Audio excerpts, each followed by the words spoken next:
Good evening and welcome to the January 3rd, 2024 meeting of the Lake Oswego Development Review Commission, and Happy New Year to all. The meeting will now come to order. Administrator Kluge, would you please call the roll of commissioners present? Arthur, Here. Poinsett, Here. Sangre, Here. Dews, Here. Leek, Here. O'Connor, Here. and Kristen Bates is absent this evening. Thank you very much. We have a quorum. Welcome and thank you to all our commissioners who are here and Vice Chair Poinsett. I appreciate your willingness to be here this Wednesday evening and to prepare for our meeting. I'm told that we have now had elected for us a new City Council liaison, City Councilor Aaron Raff, who may be with us tonight remotely. Councilor Raff, are you with us?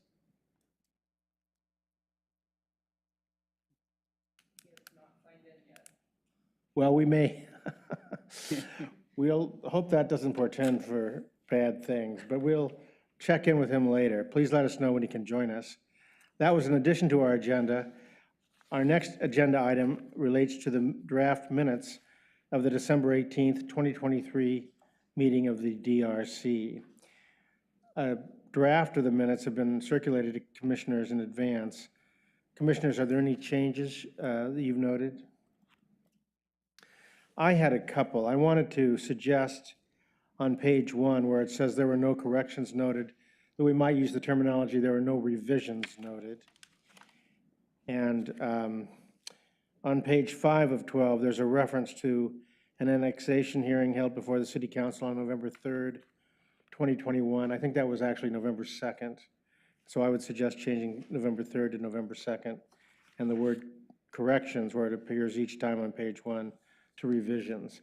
Are there any other suggested edits? Is there a motion?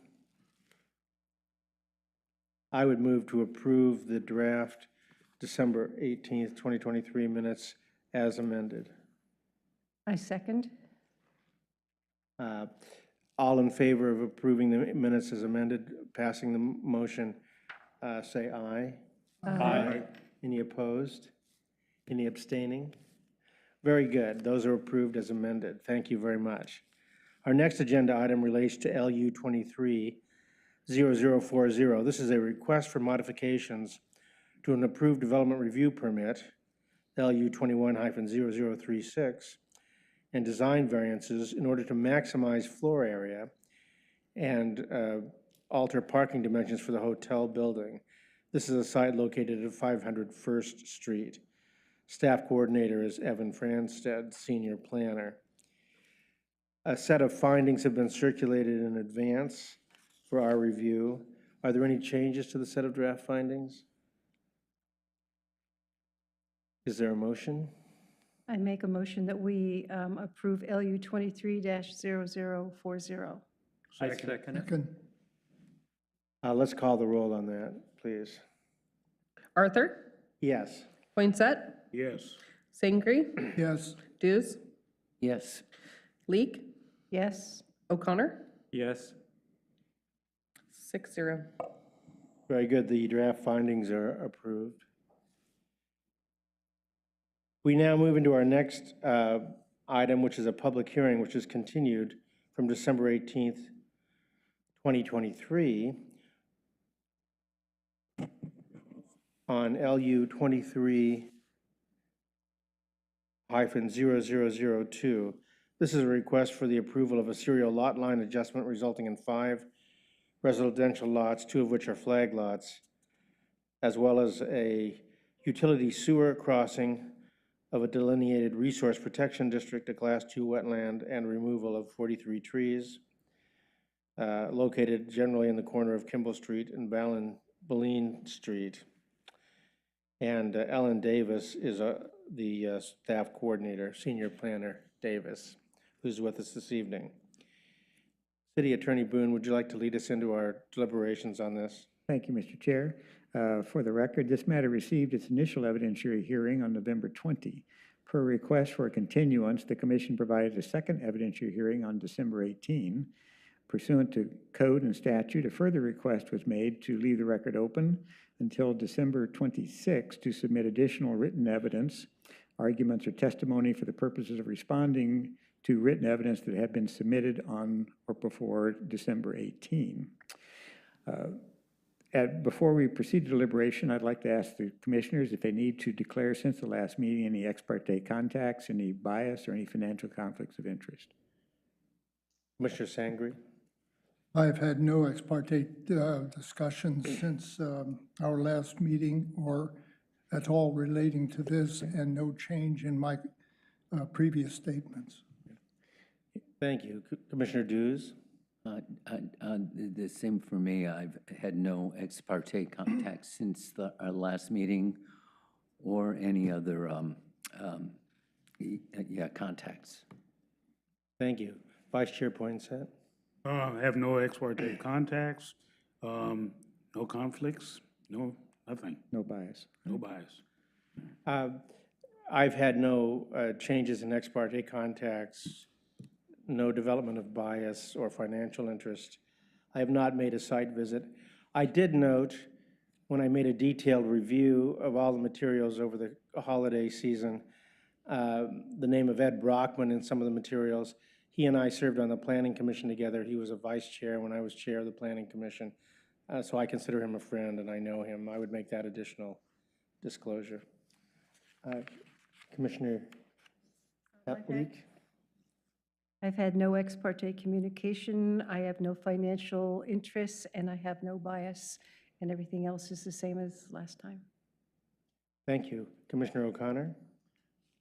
I also have not had any ex parte contact, no financial or conflict of interest. And as I stated last time, I'm aware of the site. Thank you. Is there any challenge to the Commissioner Arthur's? Ellen, Senior Planner Ellen Davis with sort of an update on where we are, exhibit-wise. Since our last public hearing on December 18th, we have received the following exhibits into the record. These are G626 through G632. We've also received exhibits F21 and 22. I believe that those come up on the next slide. So those are the exhibits that have been received into the record. And I will turn it back to Attorney Boone to discuss moving forward. Thank you. Before proceeding to consider the receipt of those exhibits, does the applicant wish to, I don't think the applicant submitted a final written argument. Do you waive submitting a final written argument? You do? Thank you so much. Before proceeding to deliberation, there are 4 procedural items to go through. As Senior Planner Davis has indicated, there's 2 items that are indicated under the late receipt and 2 items under the out of scope. I'd like to take, with the chair's indulgence, then Exhibit F-022. That was an exhibit as the applicant's rebuttal to Exhibit G629, which is submitted by that submitter on December 26. This Exhibit F-22 was submitted yesterday on January 2. Staff would move to strike F-22 because under 5007-003-4A, Roman numeral 9-1, and its statutory basis, ORS 197-763-6B, the continuance was for 7 days for people to submit final written evidence, arguments, and testimony for the purpose of responding to new evidence. And that ended on December 26, and thus no new evidence may be submitted after that date, even in rebuttal under the statutes. So we would suggest that be the case. Mr. Hammer, do you wish to make any argument on that? No. With that, then the commission should deliberate and vote whether to strike Exhibit F-22, which means it's in the record, but it would be noted that the commission would not consider F-22 in its deliberation if that motion to strike passes. So I'd like to take a decision on that one by one. Right, so your last statement I was not clear on when you said it's in the record, but we wouldn't consider it in deliberations. Right. What does that mean in practical effect? Well, it's in, I mean, it would be it would be in our record that might go to the city council and would go to LUBA if on appeal, but it would be noted that the commission did not consider it in its deliberations, be noted that it was stricken and not part of their deliberations, because if any party wants to argue that the commission was wrong in striking it, well, you got to be able to see it. The council and LUBA would have to be able to see it. So it's in the package, but it would not be part of the record considered by the commission. I see, and that would be the same if the DRC's decision were to be appealed to the city council.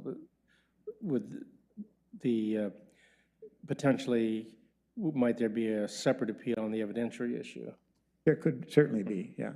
And the other, I mean, practical thing, we can't throw away items which have been received into the public. Yes. Into the record. So it's just a question of whether you, striking it from your consideration, that is the record that you consider, you wouldn't be considering it part of the record for your consideration purposes. Well, it is my general inclination to just let everything in. However, I do recognize it's important to protect the integrity of these deadlines, and I don't want to set a precedent that we're being loosey-goosey on the deadlines, whereas it may not matter so much in this instance, but may matter in a different instance. Those would be my thoughts. I don't know if other commissioners have thoughts on whether this exhibit should be removed from our deliberation. Commissioner Leek? I think that he reiterated things that he's already put into the record. So by striking it, I don't think we negate what he has said previously, but we just procedurally don't allow it because he didn't follow the rules. So is there a motion then on this matter about the admissibility for deliberations of F-22? The motion would be to strike the consideration of F-22 for deliberation purposes. I'll make that motion. I'll second it. Any further discussion? Do we call the roll on this? Yes. Okay. Yeah, I just had one thing that I wanted to say. I think there's been lots of time that we've had continuances here, and a deadline is a deadline. So that's why I would support that we strike this exhibit. I appreciate your comments. Any other comments on the motion? Please call the roll. Arthur, Yes.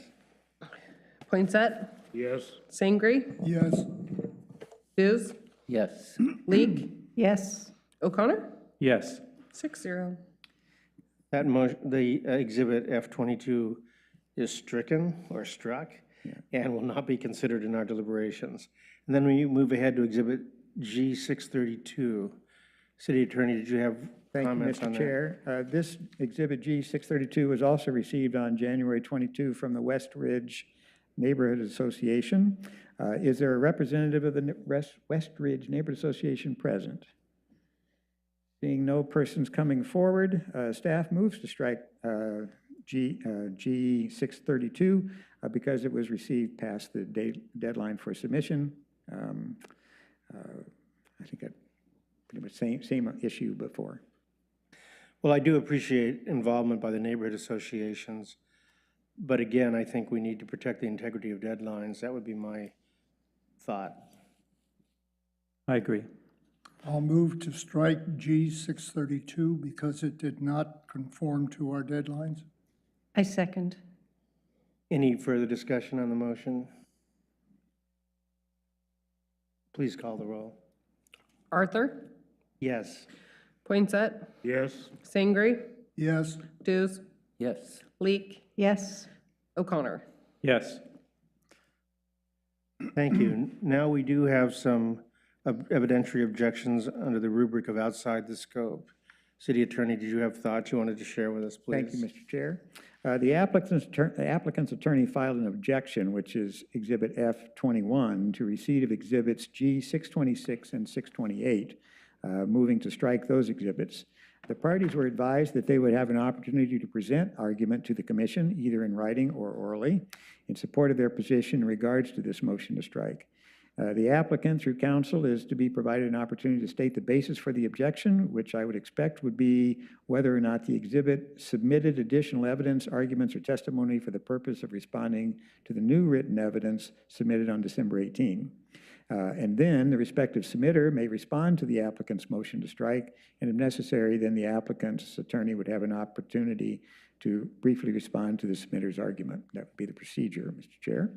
So I would ask Mr. Hammer to come forward relative to his two motions. And as far as Exhibit G 626 by Michael Koloff, we've already received a written response from Mr. Koloff, that being Exhibit G 631, in argument about retaining it as being submitted properly.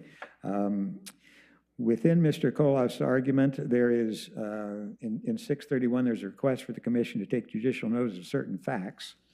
First of all, I guess I would ask if Mr. Koloff is present. Seeing none. The first question, well, let me set it up because I think the first question is whether or not Exhibit G 631 should be, G 626, excuse me, G 626 should be considered at all, and if it is considered, then we would come back to the motion to take official notice of some facts and evidence. So with that, procedurally then, I would ask the applicant to address both the basis for the motion to strike and respond to the submitter's arguments in 631. Mr. Hammer? Good evening.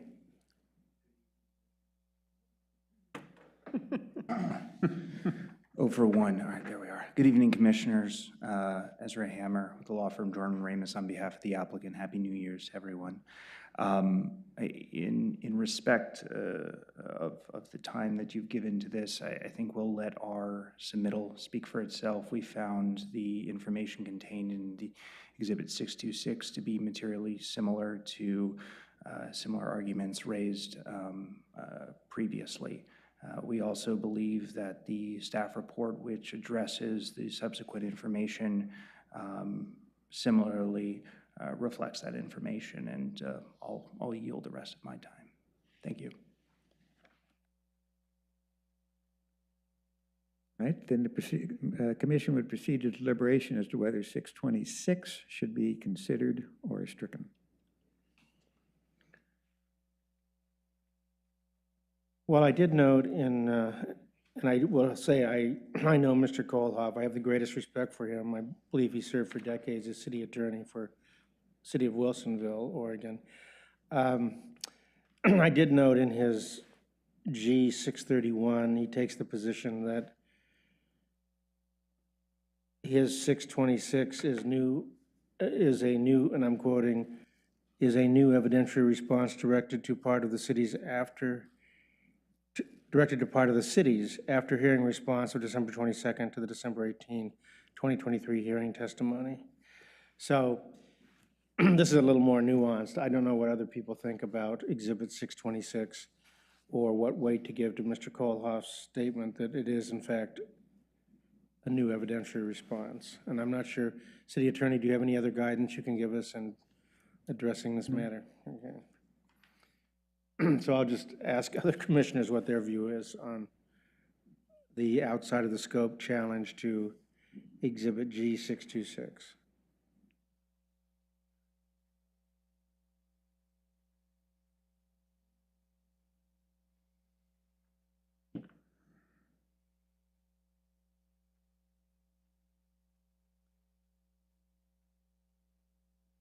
I have appreciated Mr. Koloff's detailed statements. All of them in opposition to the application. I mean by that, I appreciate the detail and specificity of them. And he is saying here that it is a new evidentiary response. But what he's saying is it wasn't passed by these dates. It was just had enough signatures to be put on the ballot. Isn't that correct? So the application for this land use decision preceded the applicable application for annexation. And then 2021 1N-1 met signature threshold, but signature threshold and a vote by the city are two different things. So this land use application happened before the change in language to Section 10, is Mr. my Chair? understanding. I think that gets to the merits of his argument, but the question is whether the argument is responding to new evidence that was submitted into the record as of Exactly. December 18. And it was very confusing for me, and then I thought, as you said, it doesn't respond to anything specifically, it just gives more background to it.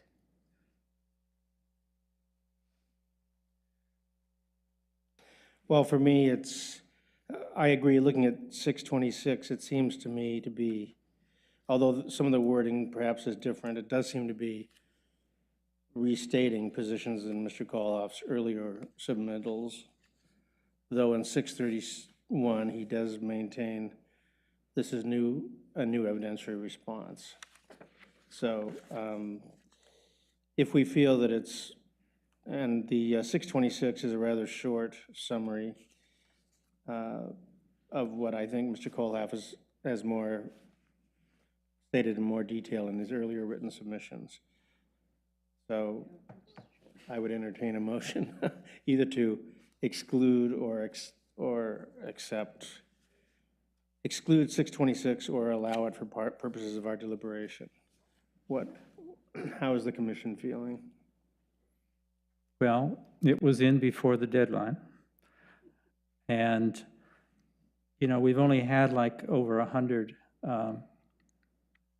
exhibits. So discerning whether it's, you know, like others or slightly different or totally different, I would feel that I would like to go ahead and accept it.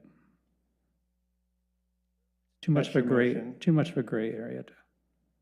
Is there a second? I'll second that. Okay, let's take a vote. And this is to, the motion is to admit for purposes of deliberation and not to strike Exhibit G626. Please call the roll. Arthur, Yes. Poinsett, Yes. Pingree, Yes, Hughes, Yes. Leek, Yes, O'Connor. Yes. Thank you. And then our next point is on Exhibit G628 by Mr. Schwartz. who is- Before you get there, Mr. Chair. Oh, excuse me, Yeah, yes. within 631, since you're receiving 626, and in support of that, he asked you to take judicial notice of some facts. And I suppose the question is whether you are doing so. I mean, you've let in 626, so he's not supposed to introduce new facts in the evidence. And that closed on December 26th. So I guess where I am is the attempt to ask the commission to take official notice of facts in his submittal on December 30th would be outside the date of time in which facts were to be submitted. Okay? So that request for official facts, take a notice of official notice of facts, should have been in his December 26th submittal if he wanted the commission to consider those. That would be my recommendation then relative to the request that's part of 631. So just to be clean on the record then, I would suggest the commission adopt a motion not to take official notice of the facts requested in G631. And you had provided some guidance on what judicial notice is. Official notice, it's a little different. I mean, use the term judicial notice, official notice, whatever. Under LOC 507003-4C III, the hearing body may take official notice of all adjudicative facts and law which may be judicially noticed pursuant to ORS 40.060 to 40.090, including an ordinance, comprehensive plan, resolution, order, written policy, or other enactment of the city of Lake Oswego. Matters officially noticed need not be established by evidence and may be considered by the hearing body in determination of the matter. So then taking a look at the applicable statute, ORS 40.065, kinds of facts that may be judicially noticed must be, one, not subject to reasonable dispute in that it is either, one, generally known within the territorial jurisdiction of the trial court, or two, capable of accurate and ready determination by resort to sources whose accuracy cannot readily be questioned. Now, I think the position, I mean, the facts are relative to how many signatures were gathered, I think, on some petitions.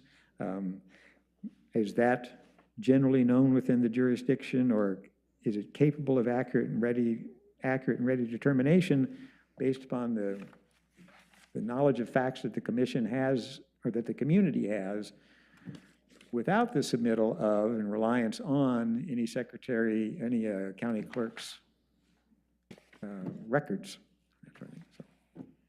So we would suggest, I guess I would suggest that it doesn't meet the bar required by 40.065 to take official notice of facts that are not generally known in the jurisdiction. And it was your point that the request to take judicial notice was submitted after timelines. It was for submitted asking after for- the time to take notice of that. That really should have been in the first December 27, or December 26 submittal.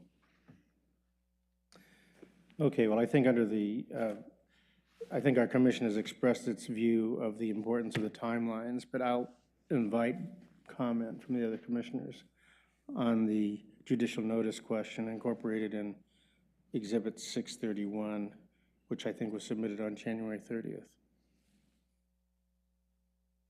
Well, it seems that the information you just provided was after the vote. After the deadline, certainly. Well, after we voted. After we voted. After we voted. Yes. Okay. So I can't say that I was aware of that, and I'm not sure if that would change my decision or not. Well, I think there are 2 points. One was to admit the 626. Right, Which we've yes. done. And then in the 631, which was Mr. Call, as I understand it, was Mr. Koloff's response to the challenge by the applicant to 626, Okay. which response by Mr. Koloff was submitted on January 30th. It's my, December 30th. yes. December 30th. December. Oh, December, excuse me. Yes, we're not quite there yet, are we? Thank you. December 30th, that was after the timeline for submitting new requests for new information on the judicial notice aspect of it, but not relating to 626. Yeah, I think it fails for 2 reasons. I think it's, one, it's a request to take notice of facts after when the facts should have been submitted, okay, of December 26. And 2, I don't think it, for the reasons I indicated, I don't think it rises to the level of official notice that is a known fact in the jurisdiction. Well, that may be beyond our ability to discern as a commission, but certainly the deadline is something we can understand. Is there a motion relating to the judicial notice aspect of Mr. Koloff's December 30th request? I move that we do not bring into evidence the judiciary notice information on his request, And I misspoke, it's, I guess, official notice. It's fine. official notice. That's what he calls it, judicial notice, it's fine. Is there a second? I'll second that with the additional statement that it really does not provide any additional information. So for both reasons. Is there other discussion on the pending motion? If not, please call the roll. Arthur? Yes. Poinsett? Yes. Sangre? Yes, Dews? Yes. Leek? Yes, O'Connor? Yes. Now, we do have the applicant's objection to written testimony, G628, by Mr. Schwartz, which was submitted on December 26th, 2023, on the no new evidence standard. But I would invite Mr. Correct. Hammer to address the objection Is further if he Mr. Schwartz likes. present? Hearing none? Okay, I just want to make sure all the parties, okay. Mr. Schwartz is not present. either online or in person, as I understand it. So, Mr. Hammer, did you have any other thoughts relating to Exhibit G 628? Again, Ezra Hammer for the applicant. Chair and Commissioners, this appears to be a copy and paste of a similar letter. I believe the Commission has received dozens of identical letters prior to this subsequent period. So I think for that reason, it is clearly not rebutting or responding rather to new evidence and therefore should be excluded. The submission by Mr. Schwartz indicated how he voted and reiterated some arguments that had been made in the past. Is there a feeling that there was new evidence in Mr. Schwartz's G 628 submission? No.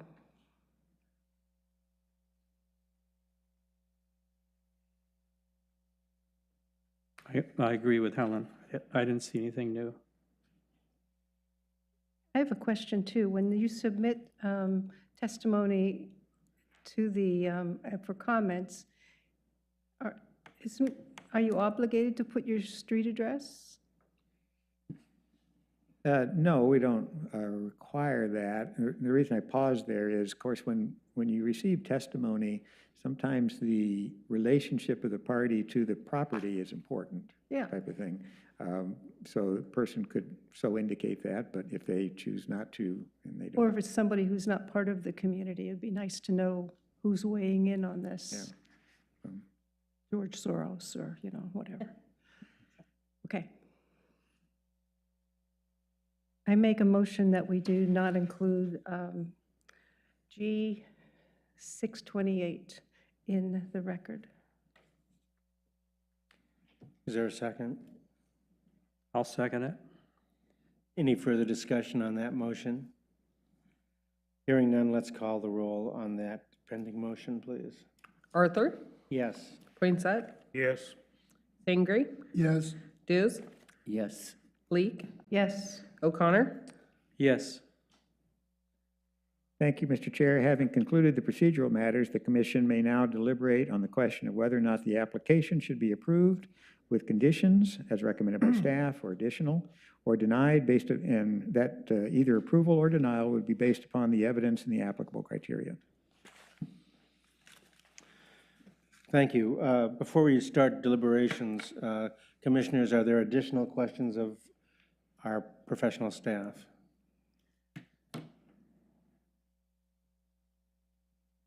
Very well, we'll go to proceed then into deliberations on LU 23-0002.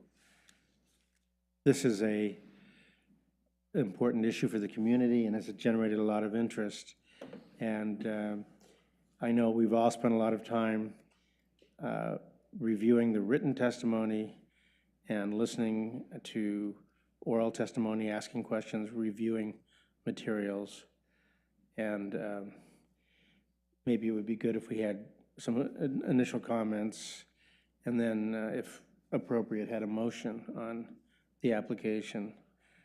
I would just say that I found the testimony in opposition to the application to be very well organized, to be very specific, focused, insightful, excuse me, insightful, and very compelling. But in the end, I believe even the more outspoken opponents of the application did acknowledge that Chapter X or Chapter 10 of the city charter is separate and not incorporated directly into the Community Development Code. And even as I understand it, one of the proponents or authors of the ballot measure that later resulted in the November 2021 amendments to Chapter X or Chapter 10 had included language in his written submission proposing what a nature protective overlay might be in Chapter 50 of the Community Development Code. but that's not in the Community Development Code. Neither does the language of Chapter 10 or Chapter X say upon approval or implementation or enactment of the November 2021 amendments. I mean, there's nothing in Chapter 10 or Chapter X that says upon its implementation or approval, the building code is automatically amended to include this nature preserve overlay that Mr. Handley suggests in his very well-written, extensive materials. And then I also think I'm also mindful of I think it's Ordinance 2874, which is the annexation. And looking at the most recent submission from the Lake Oswego professional staff addressing the annexation sequence in question, and the ordinance, I think it's 2890, which is related to sewer connection regulations in connection with the wastewater management plan of the city. I think the council, the commission is has to take note of those, is constrained by those, and can't revisit those, as I understand it, subject to your deliberations and other comments. And then I did feel that the applicant, though they may have stipulated they would not do so, that they did evaluate alternatives such as pumping and gravity feed options, which they found not to be feasible. So those are some of my initial thoughts. And I'm certainly looking forward to hearing your thoughts. Okay. Commissioner Sang. Oh, go ahead, Dwight. Yeah, for me, there are two issues, of course. One is the conformance of this proposal to code. And I think we've not spent a lot of time discussing and debating that, but I think there has been no evidence at all presented that this project in any way deviates from code if the recommendations on qualifications that come from staff are followed. So the project itself, independent of the sewer line crossing, for me, is very clear, and I would support the application. The issue of whether there's some reason that this sewer line presents issues that make that conclusion, that this is an acceptable application. We have all heard legal arguments on all sides of those issues. I think I start with the recommendation from City Council and their advice to us on the legality, if you like, of this crossing of the park land with the installation of a sewer. And it was clear, they said that this does not present a problem that would preclude our approving this project. Again, I think we all can anticipate that our decision will not be the final deliberation, and perhaps not even the final decision. But I think that our two decisions at this point, accept the project and assume that the legal advice from our council is correct, or deny it. And I think that we heard arguments from the floor on both sides of that. But from my point of view, the right decision for us is to go on the basis of what our responsibility and our scope is. And I would therefore, on both the technical issues, if you like, and also the legal issues, I am intending to approve the applicant's submission without reservation. Thank you, I appreciate that, and I appreciated your emphasis on looking at the development criteria as well, having been satisfied, apart from the legal issue about application of Chapter X or Right. 10. Yeah, Commissioner, I think it's important that whatever future deliberation is done, that the parties will look back and say, DRC approved this, with recognition of all of these uncertainties about the legal issue. thank you, I appreciate your comments. Commissioner O'Connor? Yes, I appreciated the expert testimony that came from everyone. I mean, it was It was very strong, good presentations, a lot of facts, very well done, which didn't make my job any easier. In looking at the whole picture here, I wanted to really understand, okay, where is this going as far as the wetlands goes, that portion? And in looking at that, it runs right behind property lines that have houses on them. It's not in the middle of the wetland. It's not going across the wetland. It's going along an area which is just right next to property lines that have houses on them. The other thing that I felt was compelling evidence was that we have existing sewer lines crossing the park areas currently, and if in doing so, it would be a permanent problem, then we wouldn't have vegetation, and you could be able to see it in the aerial views that there was a problem, and I couldn't see any of that. I think the plan from the city and the applicant was to plant trees and shrubs and such to bring actually probably more beauty to that area.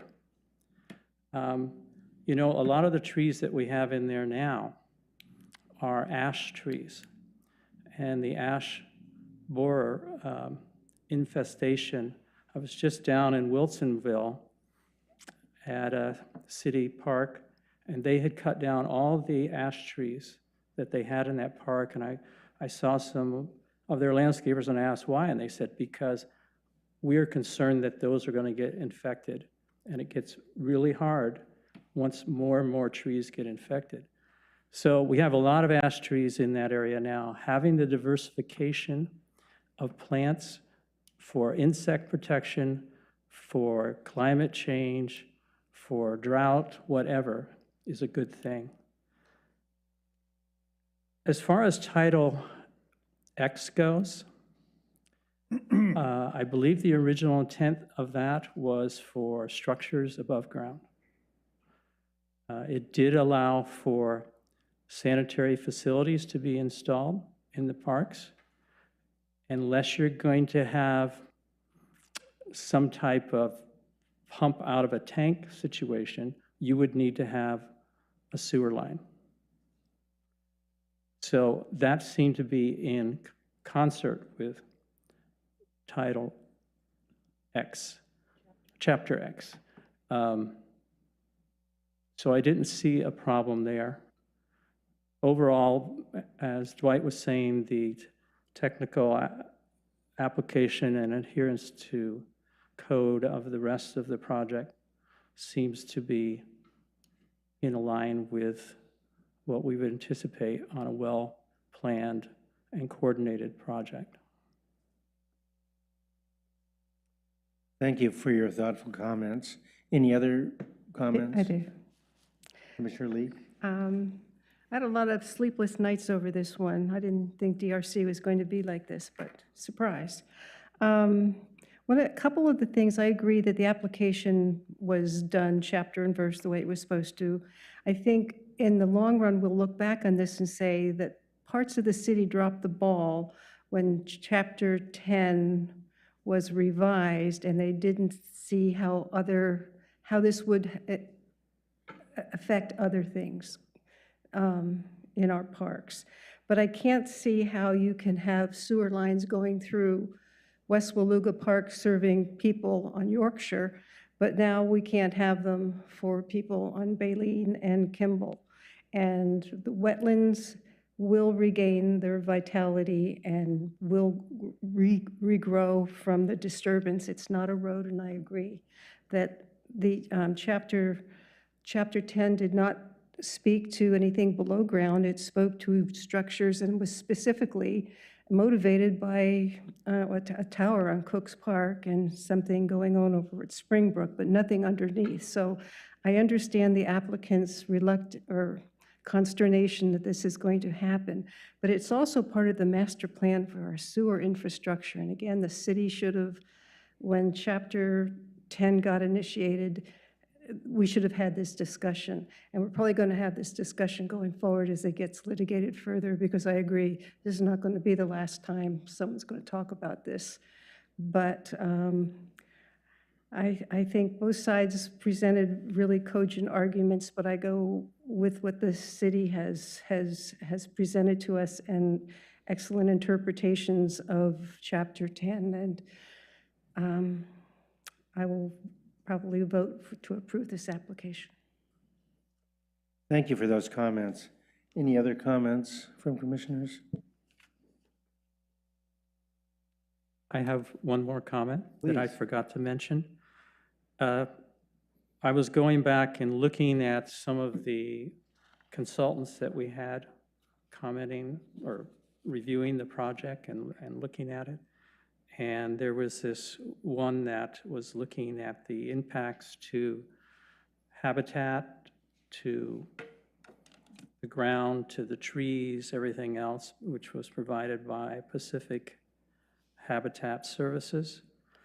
They had a 17-page report that the city had gathered at the beginning of this project, and that report did not indicate that there would be any impact to habitat.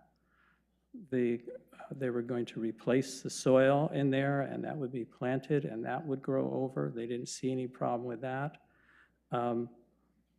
And the wetland as a whole, they did not indicate anything there as a problem. So these are people that are experts in this arena. And I know we had a lot of testimony that was based on their thoughts and opinion, but I tend to support expertise of scientists and doctors and engineers over opinions. Thank you. Commissioner Lee? I guess the other thing that, going through all the information again, was the applicant made this application 3 years ago, 2 years ago, and no one from the neighborhood, and they had to sign a covenant saying that they would install the sewer line. That was part of the deal. And the neighborhood didn't object at that time. Why are they waiting now? It almost seems like a NIMBY thing to me, that they don't want that sewer line coming close to Kimball, because then it can come down Kimball, and all those properties don't have to, could hook up, get developed in a denser format. And that just kind of didn't sit well with me. Thank you. Any other thoughts commissioners would like to express? Is there a motion? I will move acceptance of LU 23-0002 with the conditions recommended by staff. I second that. Is there a discussion on the motion? Please call the roll. Arthur, Yes. Poinsett, Yes. St. Gree, Yes, Dews, Yes. Leek, Yes. O'Connor, Yes. 6-0. Right, this is Yes. a tentative decision by the commission with written findings brought back to the commission 2 weeks hence on the 17th of January, because the 15th is a holiday. Proceed. Very good. Any other business on LU 23-0002 this evening? If not, we'll move ahead to the next agenda item, which is election of chair and vice chair. Before you do that, can we determine for the January 17th hearing, since it is just adoption of findings, do we want to consider doing that remote at 6 p.m., since that's the only order of business? I do not do well with remote hearings. I tend to always have technical difficulties. But yes, if that's the consensus that we have a 6 o'clock remote, that's fine. I have since been in touch with my IT people. We've done more things to prevent problems, so we'll see what other issues I can address. Yeah. If we're going to do it remote, is there a reason why we go to a Wednesday if we have a conflict on Monday? Could we move to a Tuesday for the remote meeting? I say this because I'm going to be in Alaska on the 17th. Oh, you don't have the ability to attend remote on the 17th, even if from I would Alaska? not be able to. I'll be on an airplane. in fact. Oh, okay. Yes, let's not do that. Now, I don't think that should preclude doing it on the 17th. I'm just asking, can it be on the 16th?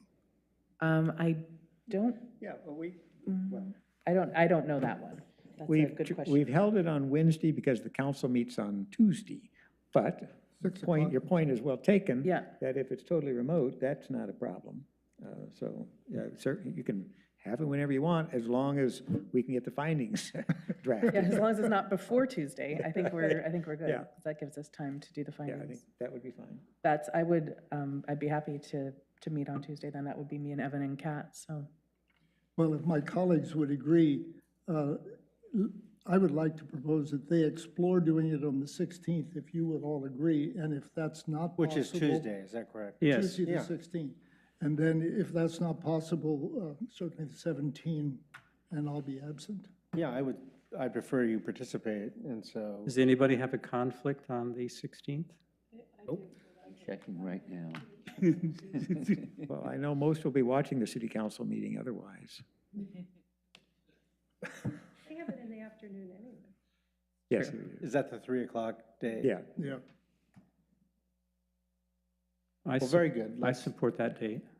Let's then, by consensus, have our next meeting on the 16th of January at Remote? 6, remotely. And 6 PM.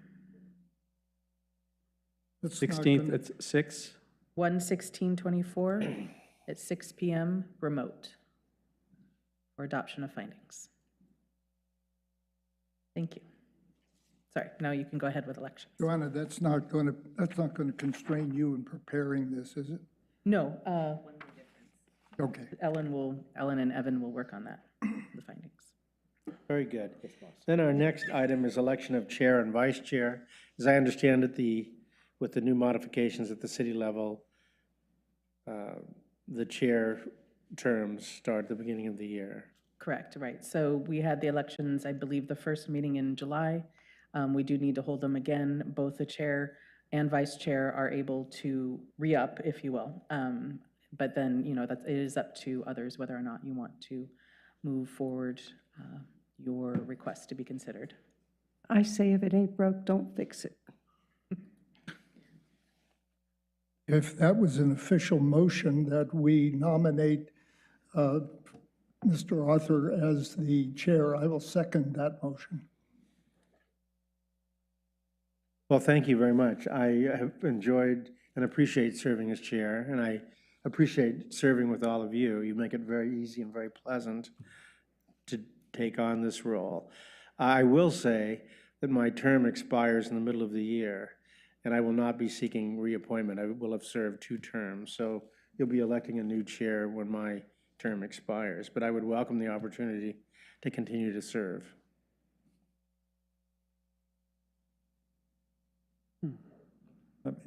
I'll have to read the ordinance adoption because I think there was a provision in there should have been a provision in order to deal with what happens to people who are in the situation where their term would otherwise require them to expire.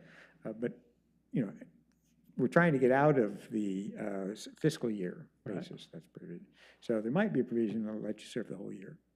To continue out the year 2024, right? Yeah, so. And we should also leave Mr. Poinsett as our vice chair. Yeah, I think we have to have 2 motions. Oh, is That's it the 2 only reason motions? that I Okay. cut yours in half. Okay, thank you. Are there other nominations for chair?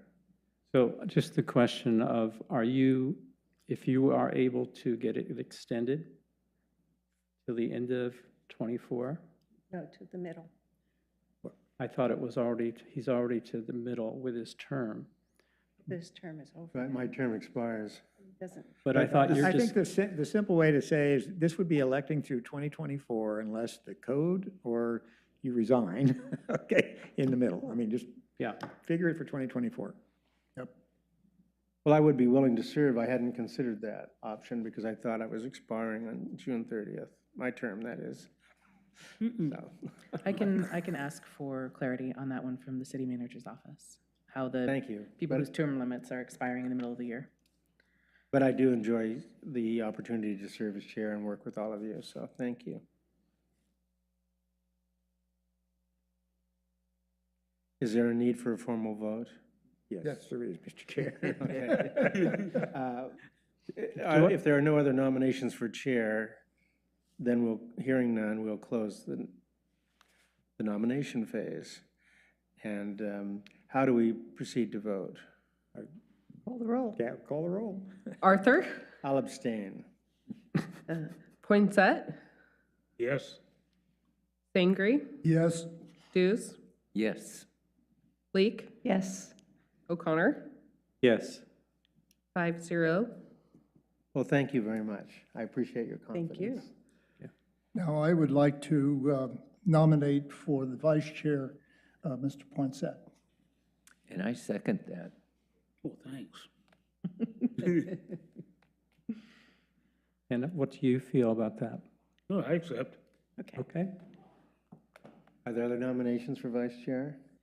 Hearing none? do we'll you take- have an expiration of date of June 30th also?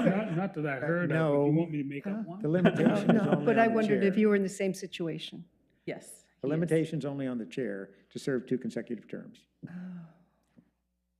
As chair. As not chair. as DRC. Yeah, so sorry, there's two things going on here. Yeah. There's the chair, the election of the chair. Those are yearly appointments or elections. And they are now starting over at the beginning of the year. They were haphazard. I don't even know when they were before. But from here forward, they're supposed to happen at the beginning of each year. And then they're appointed for a year. So here we are in the middle of the previous election, having to do another election. So the chair and vice chair, their appointments, their elections will go out through the end of 2024. Now, the other aspect of this is the appointments to the DRC itself. Both Chair Arthur and Vice Chair Poinsett, their terms expire technically in the middle of this year. So they expire June 30th, 2024. But I'm going to reach out to the city manager's office and see if we can just extend those commission appointments to the end of the year. Okay, so To just they avoid both, all of they this. both do have the expiration of the 30th of June. 6/30th, That's what I yes. thought. Okay. So are you going to go on an annual basis for terms I think of- it would be, it would of be members? starting, not the appointments, the commission appointments are 2-year appointments. So we'd be looking, but what I'm hoping the city manager's office will say is that we can basically give an extra 6 months to Chair Arthur and Vice Chair Poinsett to get them through 2024. So everything, both appointments to the commission and election of chair and vice chair can happen at the beginning of the year. I don't remember any feedback on that specifically, so that's what I'll be looking into. If that's a no, then we will have to consider the commission appointments on June 30th of this year. Fair enough. And then possibly look at re-elections again. So, it's a fun Okay, transition we'll year. ask for clarification on that, Yes, please. I will get that for you by the end of the week. So nominations are closed, and for vice chair, I don't believe we've taken a vote. So let's take a vote, please. Arthur, Yes, I vote for Vice Chair Poinsett. Poinsett, Same. Sangre, Yes, Dews, Yes. Leek, Yes, O'Connor, Yes. 5-0. Oh, very good. I have one more management update, and that is just a final plug for the Boards and Commissions Summit next, the 11th. is that Thursday? The 11th, the 11th. 6 PM at the Adult Community Center. I will be there facilitating the discussions, the roundtable discussions. So hopefully I will see you all there. And remind us again of the joint meeting with the planning Oh, commission. yes, please. and then I believe you received from Director Namonolu the draft urban and community forestry plan. It is a long document, but I think it's really important. And And you are invited to attend a joint meeting with the Planning Commission on January 22nd. And that is at 6:30 PM, and that is online. I think it's in person, but there is an online option, so hopefully that will enable more of you to come. But important to go over that and review the draft, give feedback on that, because that is going to lead into probably discussion about the actual tree code later on. You know, it's interesting because I'm probably 50 pages into that. Oh, good for you. I'm 3. And when you look at the canopy, you know, the canopy is actually increased since the last measurement, and the amount of trees that are removed by homeowners annually is 80% of the trees when you also include the ones that we're dealing with. And the city has been planting 3 times the amount of trees that we have been removing annually. So when you look at the context of the long term, we're net positive rather than negative, as it appears, you know, when we're reviewing some of these applications. Yeah, so there's a lot of really good Good information point. in there. Mhm. So I won't Very be good. attending that one, but I am encouraging you to attend if you can. Great, it's a busy month. Yeah. Is there any other business to transact this evening? Just breathe. If not, then our meeting's adjourned. Thank you all very much. Well. Thank you.